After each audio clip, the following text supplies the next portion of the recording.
Howdy, and welcome to LeeReads, where I talk about the books I've been reading and enjoying lately. And welcome to my 2025's Midyear Freak-Out Tag. I saw Tom Orange do this tag, and I realized, oh my gosh, it is that time of year again. It's June. We're halfway through the reading year.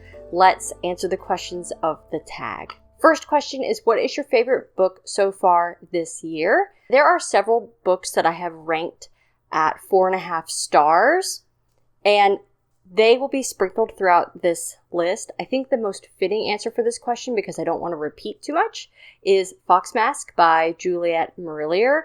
What makes it stand out as my favorite so far this year is that I was really able to connect with the characters, particularly one of them, feel what they were feeling, understand where they were coming from. And of course, it's not just the characters, but how their decisions impact a greater community.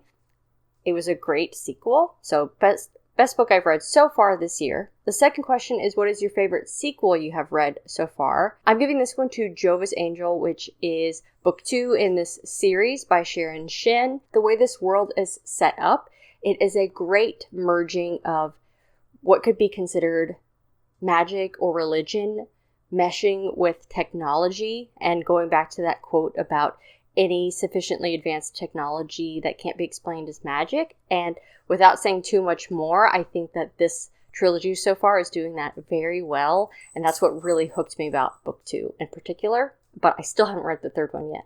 Question number 3, what is a new release that you haven't read yet that you want to? And this is going to be The Raven Scholar. I've heard a lot of good things. I've started it, and I'm intrigued by the setup and what we've got going with the plot so far. And this is one that I'm really wanting to get to soon. The next question is, what is a book that's coming out later this year that you're excited for? I've consulted my list here to see what is coming out, because I do have a good selection of things that I've pre-ordered and that I'm looking forward to. T. Kingfisher has a book coming out later this year called Hemlock and Silver, though I don't really know what that one is about. Rebecca Ross also has a book coming out called Wild Reverence. My true answer is going to be The Irresistible Urge to Fall for Your Enemy by Bridget Knightley.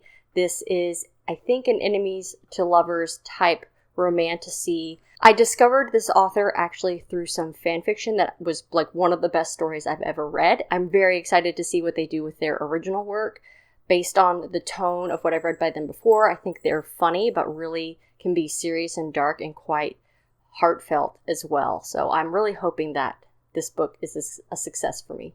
A flip side to that, the next question is, what is your biggest disappointment so far of the year? I think I have to say the third book in the Emily Wilde trilogy, which is the Compendium of Lost Tales.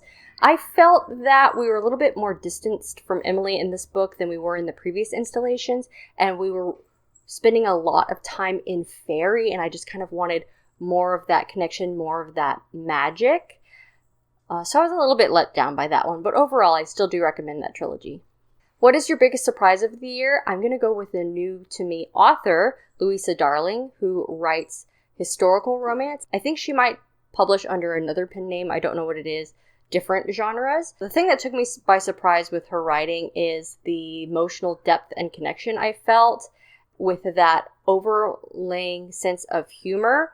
And I also really enjoyed how she did the historical setting in her Dukes in Disguise trilogy, which the third book's coming out, I hope, later this year. The next question is, what is a favorite new author? I have to say Deanna Raybourn. I read A Curious Beginning in January or February, which is book 1 of the Veronica Spiegel series, and I've already read the first 5 books in that series, and I don't see myself stopping anytime soon. So definitely this series in particular hooked me. The next question is, what is a fictional crush? I never really answered this question, but the first thing I thought of was actually The Haunt from Witch Roads by Kate Elliott. I just finished that one, and there was a certain appeal to The Haunt. What is a favorite new character? There are many that I could pull from the books on this list, but I'm actually going to say Kel, the sword catcher from Swordcatcher by Cassandra Clare. There's a lot of nuance with the characters in these stories, but I still admire his loyalty, so we will see how that holds as the series progresses. What is a book that made you cry? I'm not quite sure if one has so far this year, or if it did, it's not really sticking with me. I did feel kind of sad as I was reading Say You'll Remember Me, because the setup is like it's a long distance romance, which I think is kind of sad, but I can't think of anything that really, really ripped at my heartstrings. I'm sure there was one, but I'm just not coming up with it. What is the most beautiful book that you've purchased this year or were gifted? The winner for the most beautiful book has to be The Night and the Moth. The cover was what first struck me about this novel. It has some beautiful end pages as well. And there's not character art, but it's just a very beautifully put together book that I also want to read very soon. Just gotta get the sticker off the cover. It lives on the shelf that you can't really see, where a lot of the spines are pretty. The last question is, what are some books that you're looking forward to reading this year? I've already listed several, but on top of that, I have some others sitting here. The Name of the Rose, The Crystal Cave, the Harold Mage trilogy. There are so many things I want to read. Thank you so much for watching. I hope that you enjoyed this video. If you're seeing this video, tag You're It. Please let me know your answers to these questions. And as always, don't forget to support your local library. Thanks. Bye.